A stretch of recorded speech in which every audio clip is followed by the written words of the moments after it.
சிறு துளி பெருவெள்ளம் என்பார்கள். அரசியலில், பொது வாழ்வில் என்னை போன்ற சிறு சிறு துளிகள் ஒன்றிணைந்து பெருவெள்ளமாக உருவாகும் போது அது பெரிய தாக்கத்தை ஏற்படுத்தும், அல்லது எதிர்முனையில் இருப்பவர்களுக்கு பெரிய பாதிப்பை ஏற்படுத்தும். அதே சமயம்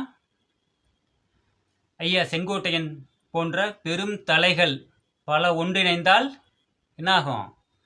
அது பெருவெள்ளமாக இருக்காது, அது பெரிய புரட்சி வெள்ளமாக இருக்கும். அப்போ என்ன நடக்கும்?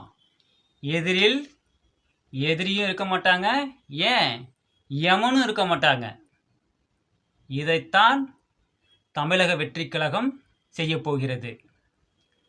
தம்பி விஜய் அவர்களுக்கும் தமிழக வெற்றிக் கழகத்தைச் சேர்ந்தவர்களுக்கும் நான் சொல்லிக்கொள்வது ஒன்றே ஒன்றுதான். நாம் நமது வேலைகளை செய்து கொண்டே இருப்போம்.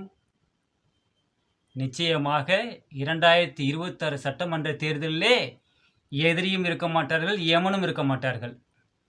ஏன்னா அரசியல் களம் ரெண்டாக மாறிடும், ரெண்டாக பிளவுபட்டுரும். என்னென்ன? ஒன்று, தமிழக வெற்றிக் கழகம் தம்பி விஜய் ஆதரவு, அவருக்கு ஓட்டு கேட்பு. இன்னொன்று, தமிழக வெற்றிக் கழகம் தம்பி விஜய் அவர்களுக்கு எதிர்ப்பு.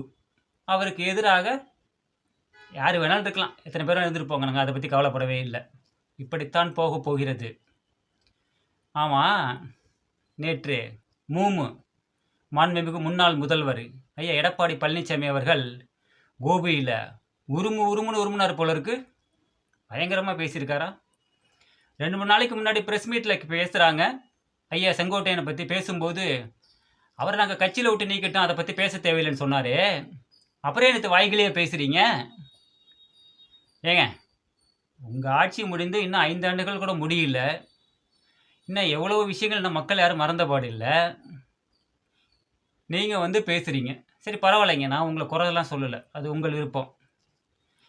நான் 10 கோடிக்கு மேலான தமிழ் சொந்தங்களுக்கு நான் சொல்வது ஒன்றே ஒன்று தான்.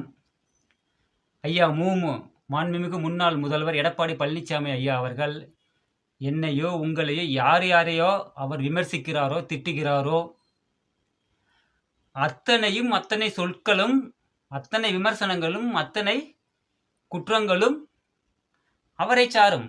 அப்படியே திருப்பி பார்க்கணும் அவரு. இது எல்லாம் அவருக்கும் பொருந்தக்கூடியது. எனவே தமிழக வெற்றி கழகம் நிச்சயமாக தனிப்பெரும்பான்மையாக இன்னைக்கு இருக்குது. நீங்கள் ஒன்றுமே பண்ண முடியாது. நேற்று கோபியில் கூட்டம் போட்டாங்கல்ல, கூட்டம் வருதுங்க. நீங்கள் இன்றைக்கி பேசுவாங்க நிறைய பேர், அவங்க முகத்தில் எழுச்சி இருக்குதா? கூட்டத்தை பார்க்க வந்தவங்க கலந்துக்கிட்டவங்களுக்கு இருக்கா? தன்னெழுச்சி இருக்குதா? ஆனால் தமிழக